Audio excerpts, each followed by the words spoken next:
News updates are brought to you by Stelboost.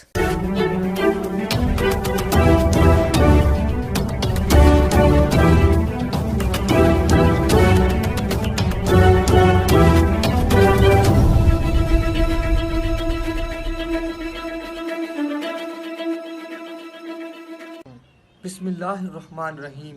السلام علیکم۔ آج کی خاص خبروں کے ساتھ میں ہوں نوائی شرر سے آپ کا میزبان رانا ساجد اقبال۔ آج جمعۃ المبارک کا دن ہے اور 23 شعبان المعظم 1441 ہجری 4 وثاق 2078 بے اپریل 2020 عیسوی کی 17 تاریخ ہے۔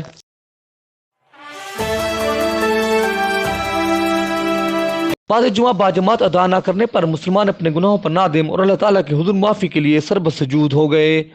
آج تیسرا جمعۃ المبارک بھی گزر گیا، لوگ نماز جمعہ مساجد میں ادا نہ کر سکے۔ ہمارے نمائندہ رانا لارے محمد خان نے رپورٹ دی ہے کہ پنجاب حکومت کے حکم پر سرگودا کی مساجد میں نماز جمعہ کی ادائیگی کی جا رہی ہے، تاہم کرونا وائرس کے خطرہ کے پیش نظر خطیب اور امام مسجد سمیت 5 افراد کے علاوہ عام لوگوں کو مسجد میں داخل ہونے کی اجازت نہیں دی گئی۔ پنجاب میں 22 مارچ سے لاک ڈاؤن شروع ہو گیا تھا۔ 27 مارچ کو عام لوگوں کو نماز جمعہ مساجد میں ادا کرنے سے روکنے کی سرکاری ہدایت جاری ہوئی، مگر اس پر مکمل عمل نہیں ہوا۔ اس کے بعد 3 اپریل، 10 اپریل اور آج 17 اپریل کو بھی مساجد کے دروازے عام لوگوں کے لیے بند رہے، تاہم کئی دیہی علاقوں اور گلی محلوں کی مساجد میں نماز جمعہ اجتماع کے ساتھ ادا کی جا رہی ہے۔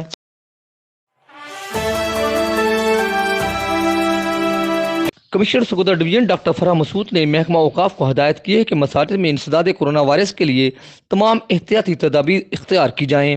مساجد کی انسداد وائرس انفیکشن ادویات کے ذریعے دھلائی اور صفائی کا کام، واک تھرو سپرے گیٹ نصب اور سماجی فاصلے کو یقینی بنایا جائے۔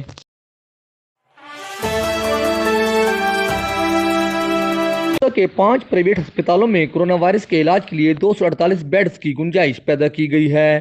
پنجاب ہیلتھ کیئر کمیشن کی اسپیشل انسپیکشنز اور معاونت کے بعد شہر کے 5 نجی ہسپتالوں، ڈاکٹرز ٹرسٹ ٹیچنگ ہسپتال، نیازی ویلفیئر فاؤنڈیشن ٹیچنگ ہسپتال، مبارک میڈیکل کمپلیکس، سینٹرل ہسپتال اور اشرف میڈیکل سینٹر میں isolation ward, high dependency units اور انتہائی نگہداشت کے یونٹس تیار کر لیے گئے ہیں۔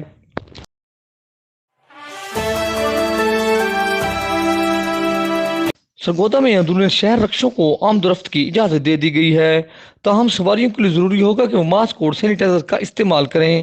سیکرٹری RTA فاروق حیدر عزیز نے نوائی شرر سے بات چیت کرتے ہوئے بتایا کہ تمام رکشہ ڈرائیوروں کو کرونا وائرس SOPs پر سختی سے عمل کرنا ہوگا۔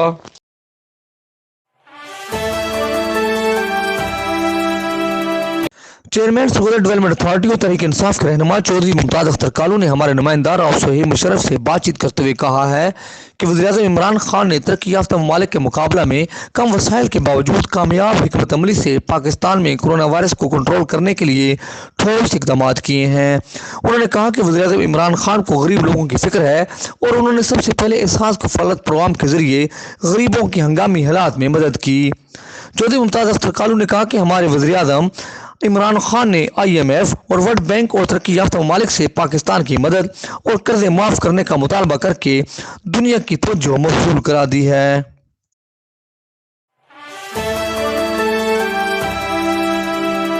اس دعا کے ساتھ کہ اللہ رب العزت کرونا وائرس سے پوری انسانیت کو نجات دے، آمین۔ انشاءاللہ ہم کل پھر حاضر ہوں گے تازہ خبروں کے ساتھ۔ اللہ حافظ۔